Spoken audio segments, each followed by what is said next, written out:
Dwi yn neuaf De Morgannwg yng nghanol bob math o fanteithion yn fan hyn yn yr adran cynnyrch. A mae Mandy Phillips fan hyn o Foncath, Sir Benfro, oherwydd mae'r beirniad wastad yn dod o'r Sir Nawdd wedi bod yn brysur iawn efo'r jams a'r chutneys. Hwna oedd eich maes arbennig chi ar gyfer y beirniadu. Beth am y safon yn gyffredinol, Mandy? Safon da iawn, mae'n bopeth. Chymod, wedi dod o bob ardal o Gymru, mae'n un neis iawn fyd. Dewch wedi cael golwg ar rai ohonyn nhw ta. Mae yna jellies fan'na, mae yna chutneys. Ond da ni'n dechrau yn fyma efo jar o garlic mayonnaise. Be di'r gamp i greu mayonnaise ta? Mae rhaid chi i wneud e'n iawn. Bydd cynta ddysgus i amser, o'n i'n coleg oedd siwt i wneud mayonnaise. A mae rhaid chi gael yr olew a'r wy, a mae rhaid i chi i bito fe'n dda, chymod, i gael y consistency iawn. A mae hwn, mae fe ambell waith yn mwy tywyll, mae'n dipendo ar y wyau, mae'n dipendo pwy fath o wyau chi'n defnyddio. Ond mae'r rhain fan hyn nawr, maen nhw gyd wedi bod yn eitha lwcus i gael. Mae ambell un felly a air bubbles yn do. A di hwnna yn rhywbeth byddech chi felly yn tynnu marc-off. Felly mae fod yn llyfn. Da chi'n dweud fan'na, yn llyfn ar y pallet. Ie. Mae bod e'n llyfn. A bod y consistency iawn yn y fe, chi'n meddwl sy'n chi'n cael mayonnaise, mae fe fod just fel drop yn y fe, chi'n modd, ar y plat. Ie. Be sy'n anffodus, da ni edrych bita fo'n llyged o ni yn y ni, a da ni'n gallu blasu, ond da chi wedi creu. Mae'n beth waith, eitha caled i feirniadu yn y fe. Wel, yr un sef Miss Jackie Pugh sydd wedi ennill efo'r mayonnaise, a fan hyn efo jar o cyffaith neu preserves sydd yn addas i fita efo barbecue. Ie, mae hwn yn neis iawn. Mae hwn yn rhywbeth sydd wedi gweld ma o blaen. A mae fe, mae sweet corn yn aml iawn yn cael ei gysylltu at barbecue. A dwi'n credu bod y cynnwys wedau a ddim rhy felys a ddim, mae'n neis i gael rhywbeth yn felys, ond ddim rhy felys gyda barbecue, achos mae popeth arall fel yn gig yn dweud. A lliw hefyd y lliw yn bwysig yn popeth, achos y lliw, amser ni'n bita, lliw sy'n mynd gynta wedyn y tast. Ie.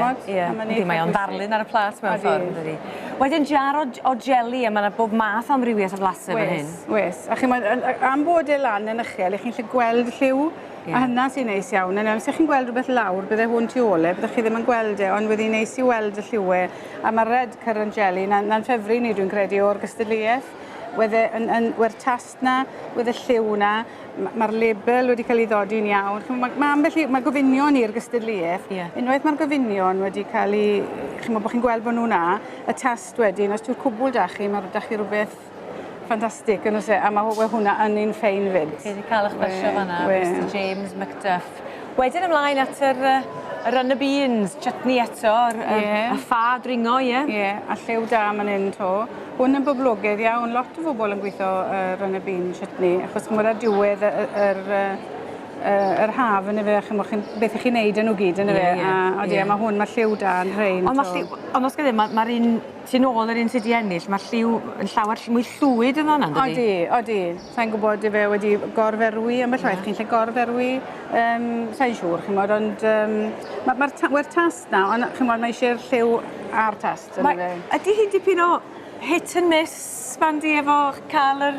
Odi, a mae lot i wneud ar beirniad fyd, chymod, gallu ni fod ddim yn lico y chutney na, gwbl yn y fe, chymod. Mae'n iawn os dwi'n yr un gystadleuaeth, ond gwedwch chi ambell waith, chi'n cael sawl gwaniaeth beth, mae fe'n mynd am y beirniad i wedi gwir beth maen nhw'n lico. A dyma gystadleuaeth, dwi'n siŵr sy'n apelio, achos da ni'n gweld y math yma beth yn llawer mwy cyffredin rwan, dydy'r olew yma'r blasau gwahanol a'r perlysia. Yn rhywbeth felly, mae rai fi ddim, mae'r ddau sydd wedi ennill, maen nhw'n edrych yn gret. A maen nhw yn tasto fyd yn neis iawn, chymod, achos mae rai chi gael rhywbeth sy'n, chymod, i weld yn neis, a mae rai chi gael y tast. Os dwi'n gweud, chymod, mae eisiau chi gael tast yr raspberry, a chymod, popeth yndo, yn y fe.